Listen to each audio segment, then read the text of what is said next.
Even it's under special skills. The truth is, I actually used to work at a strip club. I was a bar manager at Deja Vu downtown, where there are 1,000 hot girls and 3 ugly ones. Or it might be the other way around. Yeah, you know what? I've actually worked in a lot of restaurants, and nothing could possibly prepare me for that shit.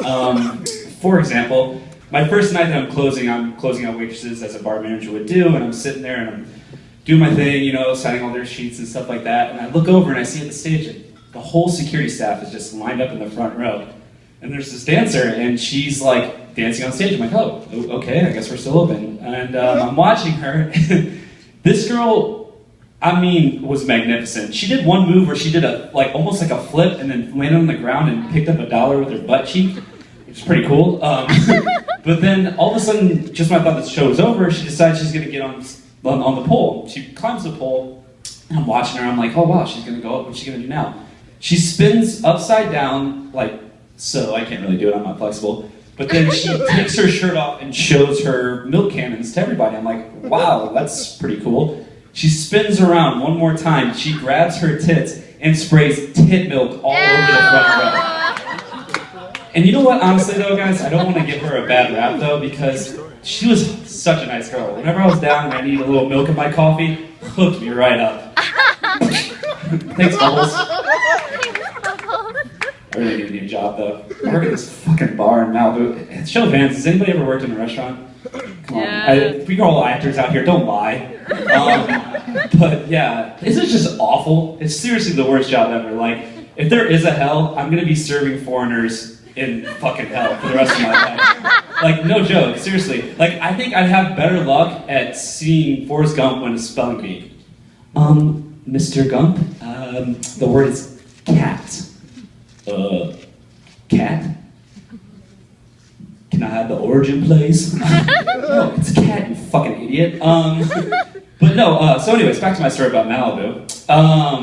So I worked there, and every day I just have this gut feeling that I just want to, like, literally burn the place to the ground. Like, seriously. I know it's a little extreme, but here, I'll let you guys be the judge. So the other day, I'm working, and I'm behind the bar, and I'm bartending. Ticket comes up, and you guys know when a ticket comes up, you gotta make a drink. It was a margarita with salt. I make the margarita, I put it down. Now, I'm man enough to admit that I made a mistake. I forgot to put salt on the rim. So this girl, who's a waitress there, comes over, and she looks at me, and you know, I'm not gonna say her name because that's just rude, and I don't know if she's ever gonna see the show or whatever, but so Devin looks at the drink, and she's like,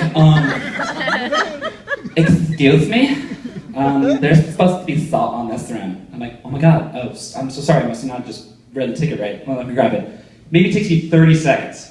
30 seconds to put this drink back with salt on the rim. I put it down and I just look up. You know when you can feel people looking at you? And she's got this like ridiculous scowl on her face, and she's like, you know what? You would never make it in a fast-paced bar. Okay. All right. Yeah. No. She's like, no. You would never make it in a fast-paced bar. I'm like, well, you're not making it in this one right now, so can you please grab a drink? And she's like, she like walks away. And it should have ended there. No. Devin decided that she was going to make my life miserable that day. She literally comes back into the bar and looks at me and she goes, look, hey, I wasn't trying to start shit, okay? I was just saying, like, you're not a fast bartender. And I'm like, God, jeez. I'm trying so hard not to start shit with this girl. And I'm like, okay, sweetie, that's fine. That's great. Oh, wonderful. You know, have a great day or whatever. And she's like, look, all I'm saying is where I learned how to bartend, I read the ticket. Man. You ever think something in your head and you just immediately say it? This is one of those instances. So when she's like, okay, well, where I learned how to bartend, I read the ticket. And I'm like, oh yeah, well, where was that? Hooters? Oh boy. Oh, Yeah, baby. That was not a good idea. This girl went from annoying waitress to full-on possessed dictator. Oh my god, you asshole! How dare you say that? Oh my god, I love behind! Oh shit. Girl went to Hitler. Oh man.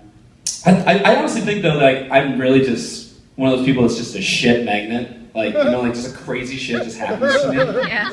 Maybe it might be just LA. I don't know. Like, you guys live here, so you probably know. But my first day here, I was witness to an assault, almost robbery. I was driving down 7th and I had 7th and Alameda or somewhere like that, and I pull up right behind this car. There's a car behind me, and I'm watching as this homeless black guy, walks across the sidewalk, turns, looks at the car, and he just looks at it for a second.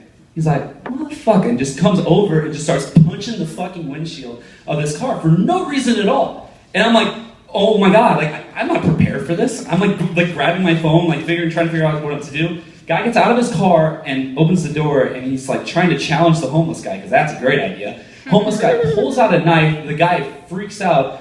I like scream at this point, like, oh my god, what am I gonna do? Holy shit. I'm like dialing 911. The guy behind me gets out of his car, pulls out a fucking like 44 Magnum out of his pocket, and literally goes up to this guy, and I quote, let me stress this, I quote, "Drop it, black guy!"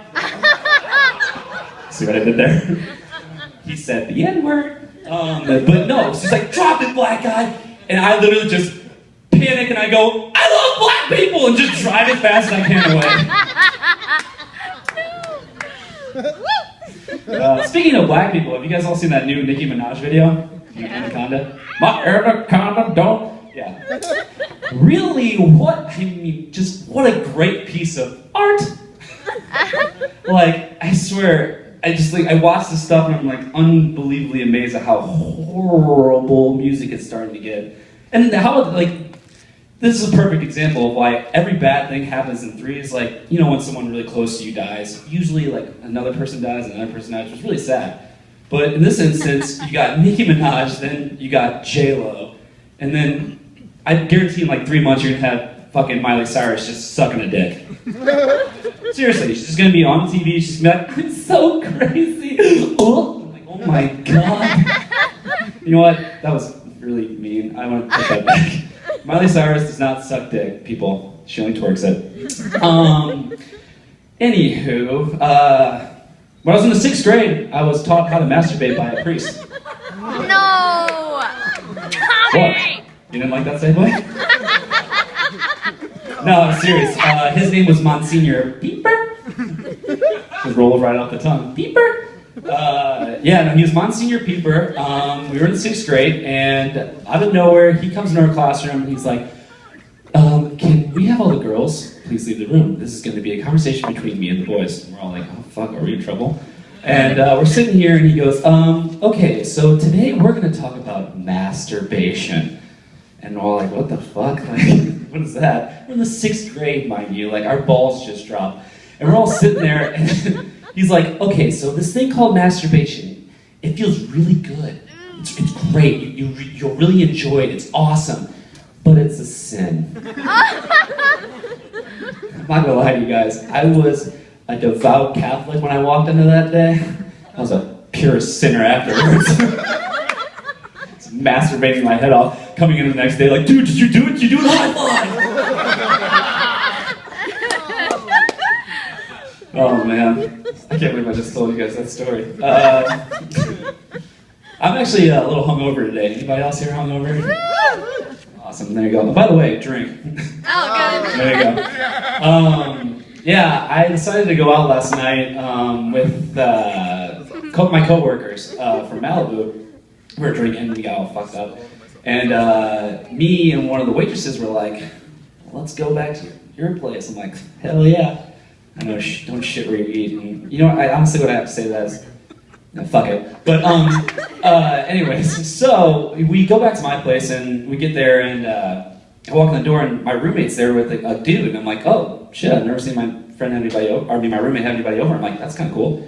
Anyway, so I'm like, "All right, you know what, say hi, blah, blah, blah," talk to the guy, and I'm like, "All right, yeah, nice to meet you." We go into my room, and me and this waitress friend of mine, we hook up.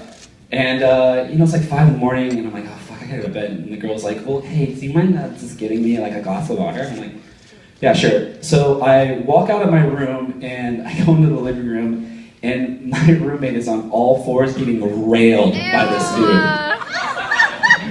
full on just prison railed. And I'm like, oh my God, sorry. Holy shit. I'm like grabbing the water as fast as I can, dropping it, breaking glass, trying to sweep it up, like, oh my God, trying not to make eye contact.